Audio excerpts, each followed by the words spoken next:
Good morning, Harefield. Welcome to my thought for the week. And this week I thought I would talk about how God can strengthen the weak and the weary. And I don't know if you're like me, after a year of this pandemic and lockdown and whatever else has been going on, I'm feeling a bit weak and a bit weary, and I need God to strengthen me. You know, there's a real truth in the Bible that when we are weak, then we can be strong. And I think we can only be strong really if we turn to the Lord. God seems to be attracted to weakness, meekness and humility, a bit like what Malcolm touched on Sunday, talking about us being childlike, being dependent on God, not independent, but dependent, to be honest, to be humble, and God seems to be pleased with that. All through the Bible we see how God strengthens the weak and the weary, and in particular I want to focus a bit on Paul.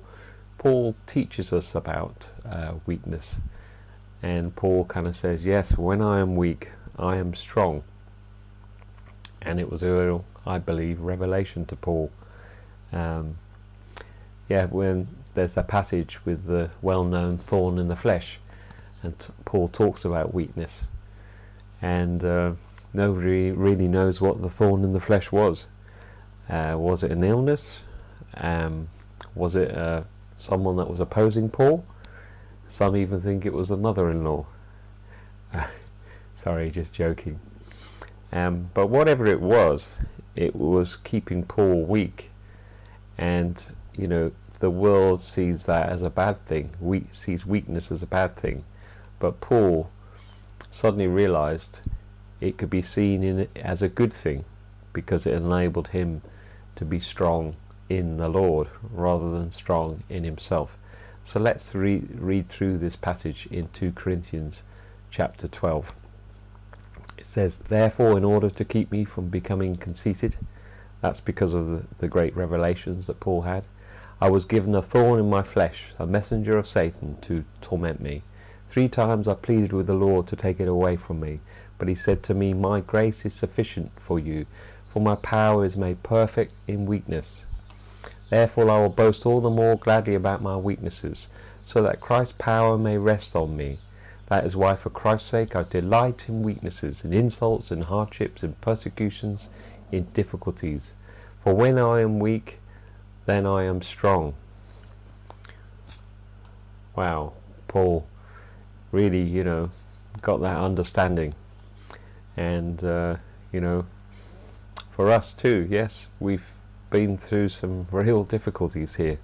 And we can say, yes, Lord, I am weak. And then we turn to the Lord and he strengthens us.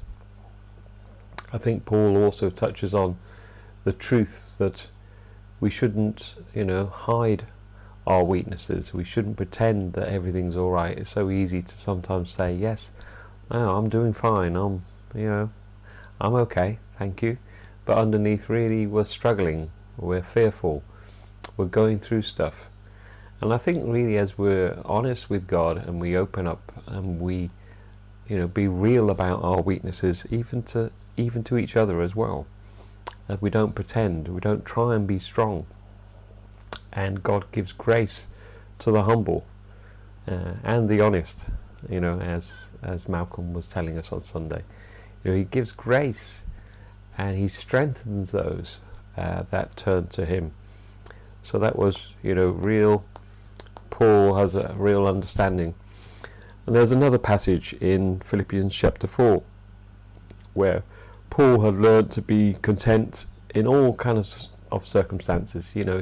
He'd learned how to sort of get through whether things were going well or bad. God, strengthened him. So let's read through Philippians chapter 4. I rejoice greatly in the Lord that at last you renewed your concern for me. Indeed, you were concerned, but you had no opportunity to show it. I am not saying this because I am in need, for I have learnt to be content whatever the circumstances. I know what it is to be in need. I know what it is to have plenty. I have learned the secret of being content in any and every situation, whether well fed or hungry, whether living in plenty or in want. I can do all this through him who gives me strength. Wow, yes, so that's a well-known verse by most of us. But really, what Paul's saying here is that no matter what the circumstance, no matter what he's going through, whether it's, things are going well, and for him it was like whether he had plenty or whether he had lack.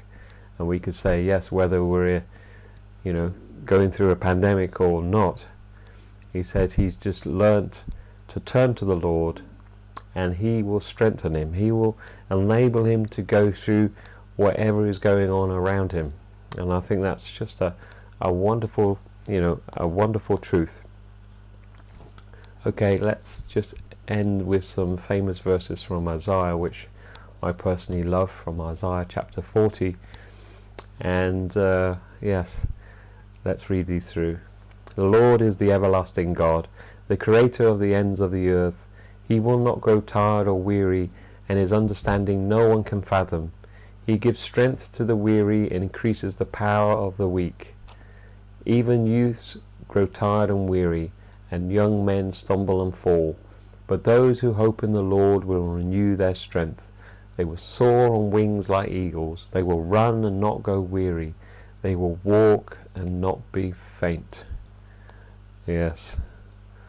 What wonderful verses here, And he's just saying here that, those that hope, and in other translation it's kind of wait and trust in the Lord, will renew their strength. And it gives these pictures. He's saying, yes, you will soar on wings like eagles. You will go to another level. You will just have that freedom and that energy and that strength. You'll soar with me.